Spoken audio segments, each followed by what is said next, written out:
Madden 16. Well, sorry for the low light, guys, but it's late that I'm doing this review.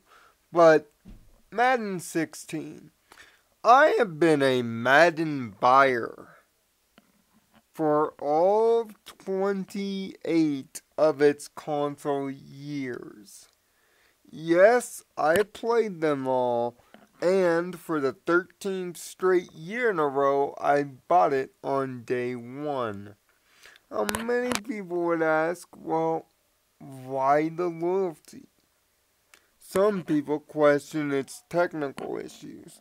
Some people question it's a $60 roster update. But I've always erred on the side of it's just fun. And for me, it even goes beyond that. To me, Madden NFL and its release date signifies the beginning of football season. Literally. I don't watch preseason games. I don't watch any reports until Madden is in my hands. Literally. It's that important to my football life. Every year, I look forward to the evolution of the series, whether the features on the back of the box are actually executed or not. Whether that so-called unquote $60 update will be worth updating to. So, Madden NFL 16, is it worth updating to? The answer is yes, and it's more approachable than ever for new fans thanks to its brand new, it's 2 years old now, skill trainer. But even more so than last year, it's deeper than last year, giving you basic run, pass, and defensive concepts that weren't in the original. Plus, the gauntlet mode to test your training skills are back. But the big new features at the back on the back of the box are the new wide receiver controls, which are given a handy dandy little intro at the beginning of the game with a hypothetical Super Bowl between the Steelers and the Arizona Cardinals. Ironically, this is a subtle callback to the two cover athletes from Madden 2010. That would be Larry Fitzgerald and Troy Polamalu, recently retired.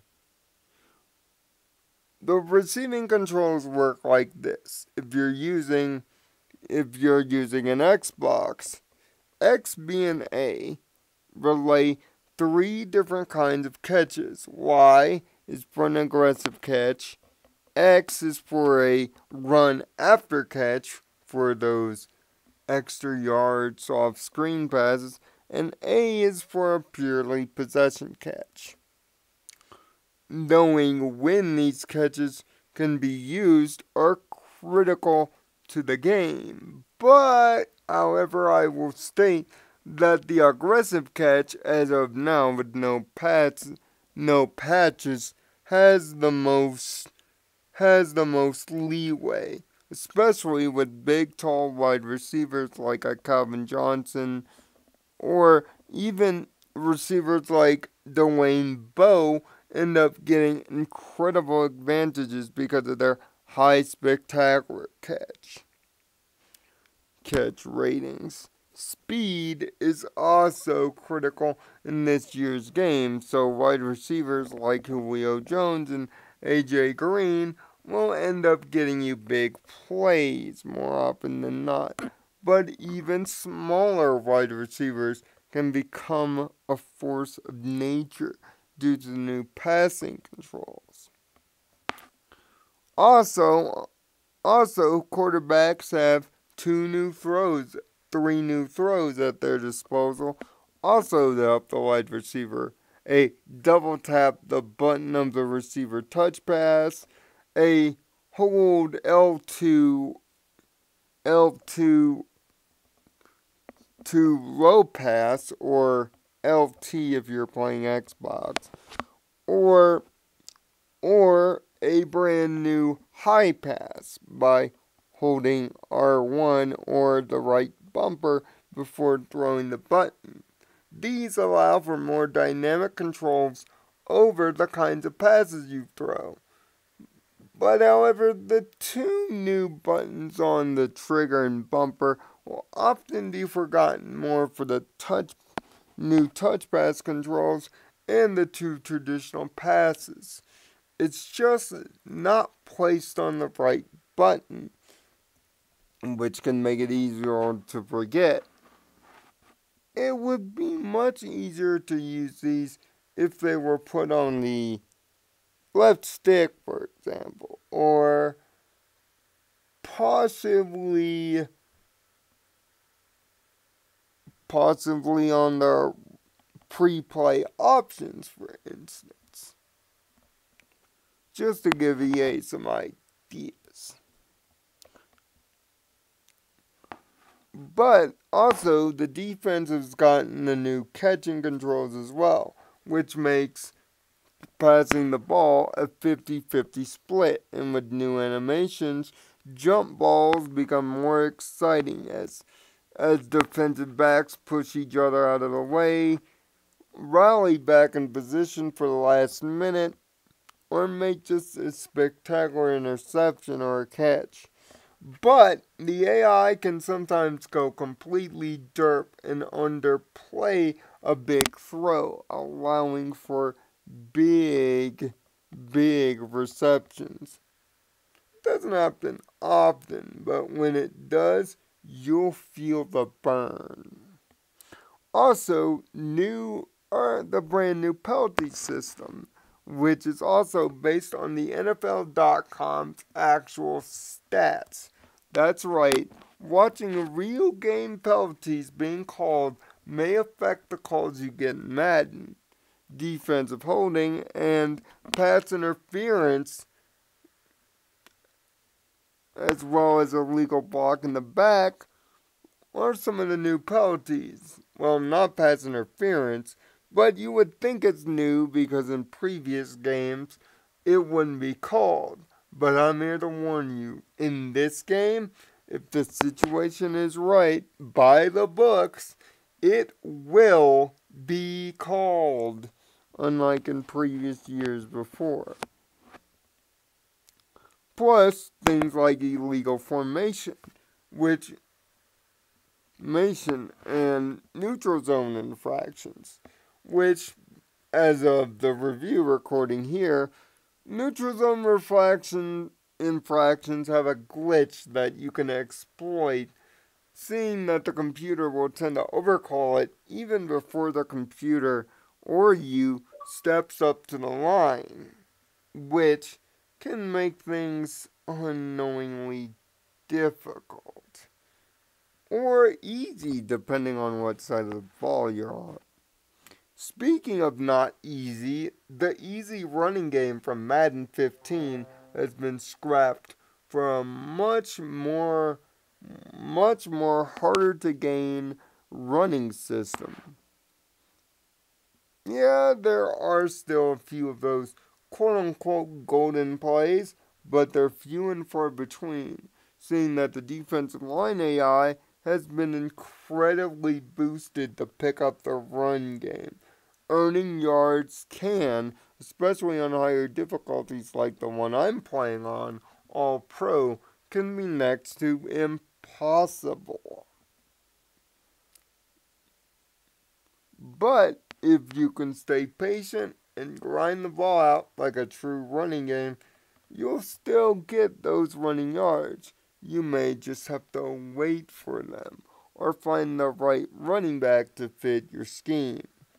Connected Franchise returns nearly unchanged, except more gameplay hours, and it's less objective based and more confidence based. Now it's 60 hours instead of your maximum 30 or so, which is about double from last year.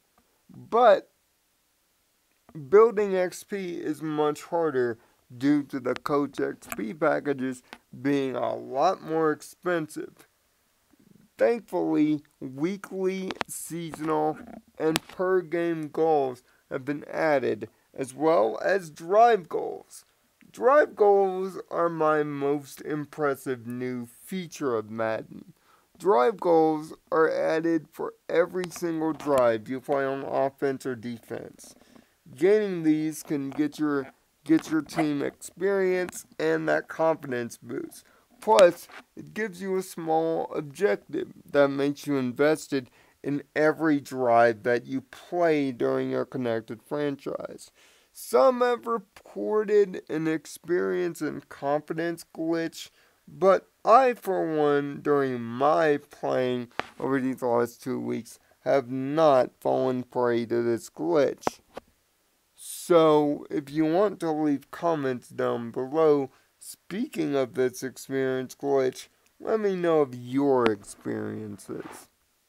But of course, the fan favorite Ultimate Team returns with more cards, more coins, and more challenges than ever, including daily or weekly objectives that can earn you quick packs to maintain your contracts, or some coins that you can easily buy into.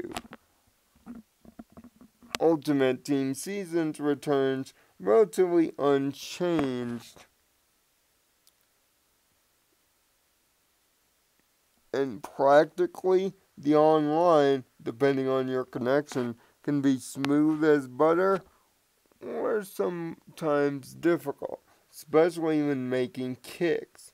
Sometimes it can lag completely out. So hopefully over time, once the rush is over, the servers will clear up. But Ultimate Team now has a cousin mode called Draft Champions. Ever play fantasy football like Ultimate Team? Combine the two together, have them make sweet, sweet love, and you get Draft Champions.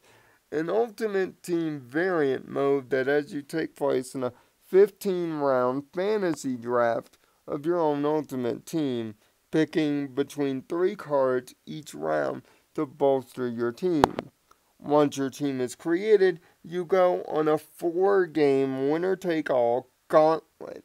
If you can win, you'll get a pack with some coins and some cards for your trouble for your actual Ultimate Team. It's a good way if you just want to play a few games or experiment with a few of the higher ranked players without ripping packs off. Also, as of note, the Scouting Combine has been added to the game for a brand new draft system, which is a lot more intelligent. But it's also a lot more information limiting at first, seeing that you only get the first 3 key stats of each player. And then based on your scouting, as well as combine results, draft picks will actually rise and fall accordingly. But scouting points, by my experience, are already way too much. You can draft entire rows of one position with your 175 scouting points right away, and practically by the time come up to the draft, know every player if you know how to spend the points correctly. Although if you don't spend points, they're cut by half. So my advice, spend the points. Also, as a nice side note, and a great one at that, EA Tracks makes its long-awaited return with 30 brand new tracks, and some of these are great. Just take my word for it.